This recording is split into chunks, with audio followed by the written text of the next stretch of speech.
Halo semua, bertemu lagi dengan saya di channel Project Film. Untuk video kali ini saya akan mengulas tentang film fantasi jelek seumur hidup. Biarpun dapat review jelek, film fantasi berikut ini perlu kalian tonton walau sekali. Dapat rating di bawah 20% di Rotten Tomatoes. Siapa di antara kalian yang baru merasa tertarik menonton suatu film karena reviewnya yang bagus? Tiap orang memang punya cara nonton film yang berbeda-beda. Ada yang tetap menonton tanpa perlu mencari tahu reviewnya, ada juga yang baru tertarik menonton film karena melihat reviewnya yang positif. Siapapun pastinya senang bisa nonton film bagus. Namun, pernahkah kalian meluangkan waktu untuk nonton film dengan review yang jelek? Nah, coba deh sekali-kali kalian isi waktu dengan nonton film jelek dan kalian bisa mulai dari genre film fantasi. Siapa tahu kalian bisa menemukan hiburan di film berikut ini? Nah, film fantasi yang dapat rating jelek di Rotten Tomatoes apa saja yang harus kalian tonton seenggaknya sekali dalam seumur hidup?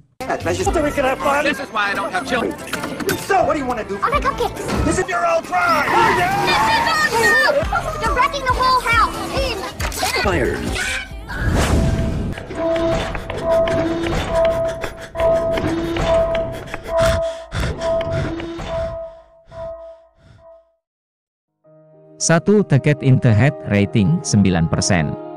Rangan filmnya. Ditambah lagi, kalian bisa melihat keimutan Dakota Fanning saat masih anak-anak.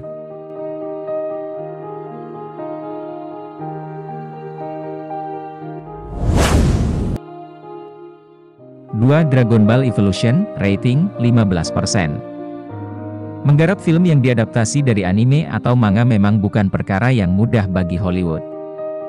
Salah sedikit saja, tim produksi film bakal dikritik habis-habisan oleh para penggemar anime atau manganya. Nah, itulah yang terjadi pada film live action pertama Dragon Ball, yaitu Dragon Ball Evolution, 2009. Dragon Ball Evolution menjadi bukti bahwa Hollywood masih perlu banyak belajar dalam mengadaptasi anime ke film live action. Penggemar sangat kecewa karena film ini begitu melenceng dari kisah aslinya. Ditambah lagi dengan pemilihan aktor ras kulit putih sebagai Goku. Penggemar Dragon Ball pasti bakal emosi jika nonton film ini. Saat mulai merasa emosi, anggap saja kalian sedang menonton semesta alternatifnya Dragon Ball.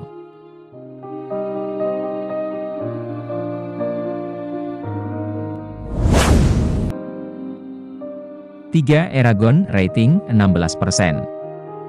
Apakah kalian dulu termasuk pembaca seri novel Eragon?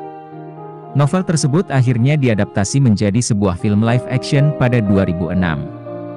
Film adaptasi dari novel fantasi memang sempat jadi tren di era 2000-an. Sayangnya, Eragon 2006 ternyata nggak seberuntung film adaptasi novel fantasi lainnya, seperti seri Harry Potter atau seri The Chronicles of Narnia. Sang aktor utama, yaitu Ed Speleers, sebenarnya menampilkan akting yang cukup baik di Eragon. Permasalahannya, akting aktor lainnya dianggap kurang bisa menyeimbangkan aktingnya Speleers.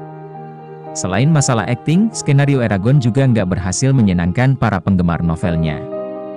Seenggaknya, mata kalian bisa dimanjakan dengan visual CGI yang cukup baik di film ini.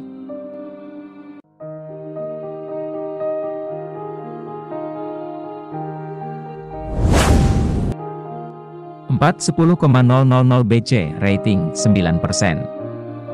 Kehidupan di masa purba memang menarik untuk ditelusuri. Mungkin itulah alasan mengapa sutradara Roland Emmerich dan Warner Bros. menggarap film 10,000 BC, 2008. Buat yang nggak familiar dengan namanya, Emmerich merupakan sutradara yang juga menggarap film 2012, 2009. Walau untung secara pendapatan, film ini nggak mendapatkan penilaian yang positif. Salah satu hal yang membuat 10.000 BC mendapatkan banyak kritikan karena dianggap enggak akurat secara arkeologis dan menghadirkan banyak kesalahan faktual. 10,000 BC bahkan dianggap sebagai film terburuk yang disutradarai oleh Emmerich. Walau enggak unggul dari sisi cerita, film ini menampilkan visual yang cukup mengesankan.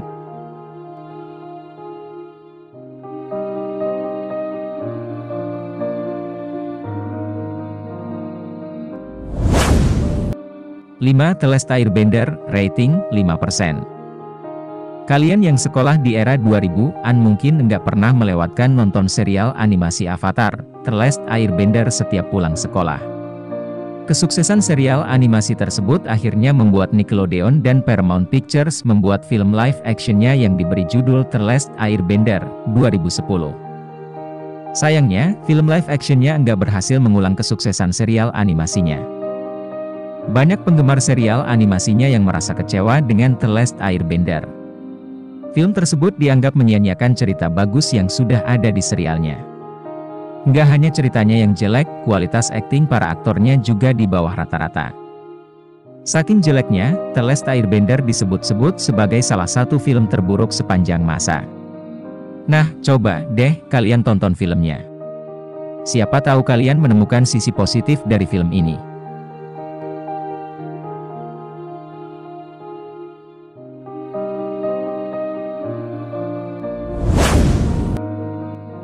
Assassin's Creed, rating 18%. Selain punya masalah dalam membuat film adaptasi anime atau manga, Hollywood juga masih punya masalah dalam menggarap film live action atau adaptasi dari game. Sudah banyak judul film live action game yang telah dibuat oleh Hollywood. Sayangnya, kebanyakan film live action game buatan Hollywood mengecewakan penggemar gamenya, salah satunya Assassin's Creed 2016.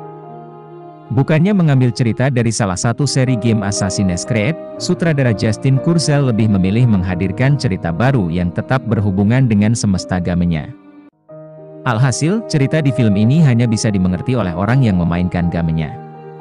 Walau setia dengan gamenya, jalan cerita film Assassin's Creed terlalu membosankan, bahkan bagi penggemar gamenya.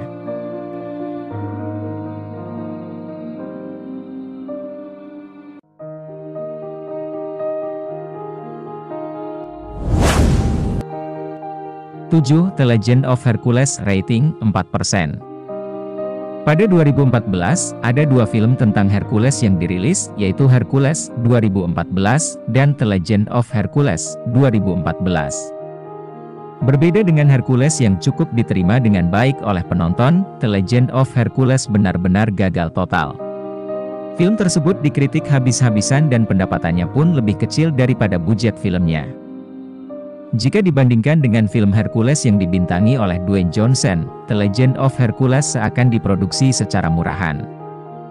Ditambah lagi dengan jalan ceritanya yang membosankan dan akting para aktornya yang sama sekali enggak menolong. The Legend of Hercules bahkan terbilang sangat nanggung untuk disebut sebagai film aksi. Nah, coba deh kalian tonton kedua film Hercules tersebut. Siapa tahu kalian malah lebih suka The Legend of Hercules. Itulah berbagai pilihan film fantasi dengan rating jelek yang harus kalian tonton sekali seumur hidup. Di antara ketujuh film barusan, manakah yang sudah kalian tonton? Lalu, apakah ada film yang kalian enggak setuju jika disebut sebagai film fantasi jelek? Share pendapat kalian di bawah dan ikuti terus channel ini untuk mengetahui menarik seputar film lainnya. Terima kasih sudah menonton sampai selesai. Semoga bermanfaat dan bisa jadi bahan referensi. Sampai jumpa di video selanjutnya.